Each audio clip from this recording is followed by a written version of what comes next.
غزہ دا مستقبل صرف اور صرف انسانی مسئلہ نہیں بلکہ عالمی طاقتاں دی ایک سیاسی کشمکش دا بھی مرکز بن گیا۔ اسی منصوبے کے تحت امریکی صدر ڈونلڈ ٹرمپ نے پاکستان دے وزیر اعظم شہباز شریف نو بھی اس ادارے دے وچ شامل ہون دی دعوت دیتی ہے۔ واشنگٹن اس اقدام نو غزہ دے مستقبل دے انتظام اور امن اور عمل جڑا اے دے اوتے لیان دی بھی کوشش پیشرفت جڑا نو سامنے رکھے گا۔ پاکستان دی طرفوں اس دعوت نو ایک اہم سفارتی پیشرفت دے طور تے دیکھا جا رہا ہے۔ ترجمان دفتر خارجہ نے تصدیق کی ہے کہ وزیر اعظم شہباز شریف نو امریکی صدر دی طرفوں غزہ دے اس مجوزہ بورڈ آف پیس دے وچ شمولیت دی باضابطہ دعوت جڑی ہے نا مل چکی ہے۔ پاکستان دا موقف ایک باری پھر دہرایا گیا ہے کہ مسئلہ فلسطین دا دیرپا اور منصفانہ حل اقوام متحدہ دی قرارداداں دے مطابق ہونا چاہیے۔ پاکستان نے واضح کیتا ہے کہ وہ خطے دے وچ امن، انسانی حقوق دے تحفظ اور فلسطینی عوام دے حق خود ارادیت دی حمایت جاری رکھے گا۔ اس ساری صورتحال دے اوتے گل بات کران گے۔ میرا موجود نے وزیر اعظم دے اسلامی و خلیجی ملکاں دے کوارڈینیٹر اور پاکستان علماء کونسل دے چیئرمین حافظ طاہر محمود اشرفی صاحب۔ محمود اشرفی صاحب ویلکم کرنے اپنے پروگرام دے وچ، اور پہلا سوال کرنا چاہوں گی کہ امریکی صدر دی طرفوں غزہ امن بورڈ دے وچ جڑا پاکستان دی شمولیت نو جڑا دعوت دیتی گئی ہے، یہ پاکستان واسطے کنی وڈی ایک سفارتی پیشرفت ہو سکتی ہے تواڈے نزدیک؟ بسم اللہ الرحمن الرحیم، نحمدہ ونصلی ونسلم علی رسولہ الکریم۔ دیکھیں یہ ایک بڑا اہم فیصلہ ہے، اور پاکستان کی جو سفارتی سطح پر کوششیں ہیں اور جو فلسطین سے پاکستان کی محبت ہے، اور پاکستان نے جس طرح فلسطین کے معاملے پر اپنے موقف کو رکھا ہے، یہ اس کا ایک ثبوت ہے، اس کی ایک دلیل ہے پاکستان کے موقف کی حقانیت کی، اور پاکستان کے موقف کی جو ہے وہ جو فلسطینیوں کی ترجمانی کی ہے اس کی۔ تو ابھی یہ دعوت آئی ہے، اس کے اوپر پاکستان لازمی بات ہے کہ ہمارا جو اسلامی ممالک ہیں ان کے ساتھ مل کے اس پر مشاورت اور باقی تمام چیزیں طے ہوں گی انشاءاللہ، اور اگر فلسطینی بھائیوں کے لیے ہم کچھ کر سکتے ہیں تو ہمیں ضرور کرنا بھی چاہیے، اور ہم انشاءاللہ ضرور کریں گے بھی۔ بالکل صحیح جی۔ اچھا، تسی امریکی صدر دی طرفوں پاکستان نو غزہ بورڈ آف پیس دے وچ دعوت نو ایک عظیم کامیابی قرار دیتا ہے۔ عام ناظرین نو تسی یہ بھی دسو کہ یہ کامیابی جڑی ہے وہ فلسطینی عوام واسطے عملی طور تے کی معنی رکھ دی ہے، کی بینیفٹ ہو سکتا ہے انہوں نے اس چیز دا؟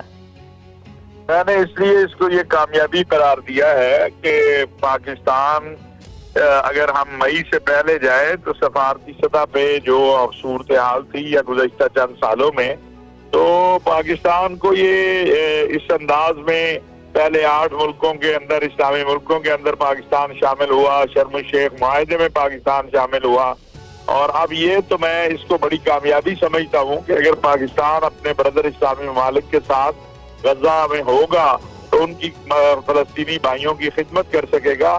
ہم قطعاً کسی بھی صورت جو حماس کو ڈی ویپنائزیشن کرنے کا معاملہ ہے یا باقی معاملات ہیں اس میں شریک نہیں ہوں گے۔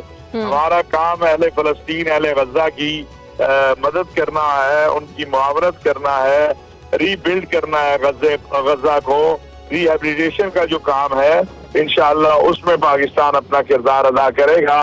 کسی بھی ایسے اختلاف میں جس کی وجہ سے کوئی مسائل پیدا ہو، پاکستان قطعی طور پر اس میں شریک نہیں ہوگا۔ بالکل صحیح۔ اچھا، بورڈ آف پیس دے وچ پاکستان دی شمولیت واسطے تانوں کیڑی وڈی تبدیلی نظر آندی پئی ہے؟ کی پاکستان اوتھے فیصلہ سازی دے وچ مؤثر طریقے نال اپنی ایک آواز چوک سکدا ہے، اوتھے ایک آواز بن سکدا ہے؟ پاکستان جو ہے وہ اس وقت عالم اسلام، عالم عرب میں ایک اپنا مقام رکھتا ہے، تو لہٰذا پاکستان عالم اسلام کی ترجمانی کر سکے گا، اپنی قوم کی ترجمانی کر سکے گا، فلسطینیوں کی ترجمانی کر سکے گا۔ پاکستان کو جو مئی کے بعد اللہ نے مقام دیا ہے وہ بڑا ایک قائدانہ کردار ہے، اور انشاءاللہ وہ ہم ادا کریں گے۔ بالکل صحیح۔ اچھا، اس بورڈ دے اوتے نا ایک اعتراض بھی اٹھدا پیا، اور سب تو بڑا اعتراض یہ ہے کہ ایدے وچ کسے بھی فلسطینی نمائندے نو شامل نہیں کیتا گیا۔ تسی اس اعتراض نو کس طرح دیکھدے ہو؟ میں سمجھتا ہوں کہ اس میں فلسطینی اتھارٹی کے ساتھ مل کر کام کرنا ہے، تو لہذا اس حوالے سے ہم فلسطینیوں کا جو موقف ہے اس کے منتظر ہمیں رہنا چاہیے۔ ابھی تک اس حوالے سے نہ کوئی حماس نے کوئی بات کی ہے، نہ فلسطینی اتھارٹی نے کوئی بات کی ہے، تو ہمیں ان کے موقف کا انتظار کرنا چاہیے. جو ان کا موقف ہوگا انشاءاللہ ہم اس کے ساتھ ہوں گے. ਬਿਲਕੁਲ ਸਹੀ. ਅੱਛਾ, ਪਾਕਿਸਤਾਨ ਹੁਣ ਤੱਕ ਜਿਹੜਾ ਨਾ ਉਹ ਫਲਸਤੀਨ ਦੇ ਮਸਲੇ ਦੇ ਉੱਤੇ ਇੱਕ ਅਸੂਲੀ ਮੌਕਫ ਰੱਖਦਾ ਹੀ ਆਇਆ ਹੈ. ਹਮੇਸ਼ਾ ਇੱਕ ਮੌਕਫ ਰੱਖਿਆ ਪਾਕਿਸਤਾਨ ਨੇ. ਹੁਣ ਇਹ ਦੱਸਿਓ ਕਿ ਬੋਰਡ ਆਫ ਪੀਸ ਦੇ ਵਿੱਚ ਸ਼ਾਮਿਲ ਹੋ ਕੇ ਪਾਕਿਸਤਾਨ ਆਪਣੇ ਇਸ ਮੌਕਫ ਨੂੰ ਕਿੰਨਾ ਕੁ ਮਜ਼ੀਦ ਮਜ਼ਬੂਤ ਕਰ ਸਕਦਾ ਹੈ. پاکستان اپنے اسی موقع پہ قائم ہے کہ ایک آزاد خود مختار فلسطینی ریاست کا قیام جس کا دارالخلافہ القدس شریف ہو. پاکستان اسی موقع پر قائم ہے اور اسی موقع پر قائم رہے گا. ਅੱਛਾ, ਜ਼ਾਹਿਰ ਹੈ ਕਿ ਪਾਕਿਸਤਾਨ ਇਸ ਪਲੇਟਫਾਰਮ ਦੇ ਉੱਤੇ ਦੋ ਟੋਕ ਅੰਦਾਜ਼ ਦੇ ਵਿੱਚ ਫਲਸਤੀਨੀ ਰਿਆਸਤ ਦੇ ਕਿਆਮ ਔਰ ਹੱਕ ਖੁਦ ਇਰਾਦੀਅਤ ਦੀ ਗੱਲਬਾਤ ਕਰੇਗਾ. ਪਾਕਿਸਤਾਨ ਦੀ ਆਵਾਜ਼ ਹੈ ਤੁਹਾਨੂੰ ਲੱਗਦਾ ਹੈ ਕਿ ਬਹੁਤ ਹੀ ਮੌਸਰ ਸਾਬਤ ਹੋ ਸਕਦੀ ਹੈ. بالکل پاکستان کو اللہ نے جو قائدانہ کردار ادا کیا ہے. پاکستان نے اس سے پہلے شرم الشیخ میں بھی نیتنیاہو کے نہ آنے کی بات کی تھی اور اس کو مانا گیا تھا. اسی طرح ہمیں امید ہے کہ یہاں پر بھی جو اپنے برادر اسلامی کر موقف رکھیں گے ہم وہ مانا جائے گا. بالکل صحیح. طاہر